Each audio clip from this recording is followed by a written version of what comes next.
Hidup ini adalah ujian. Kadang kita mengeluh, mengapa Allah tidak memberikan hal yang kita inginkan, padahal kita sudah mengerjakan amal yang baik di dunia ini. Malah yang berbuat batil semakin menjadi-jadi di luar sana. Tetaplah bersabar, karena Allah mengetahui apa yang kita tidak ketahui. Teruslah berbuat baik, karena Allah itu melihat apa usaha kita, bukan hasil yang kita capai, karena hasil itu murni kehendak dari Allah. Allah berjanji dalam firman-Nya bahwasanya setiap kesulitan pasti akan datang kemudahan.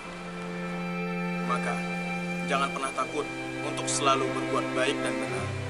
Wa qul jaa al-haqqu wa zahaqal batil innal batila kana zahuqa.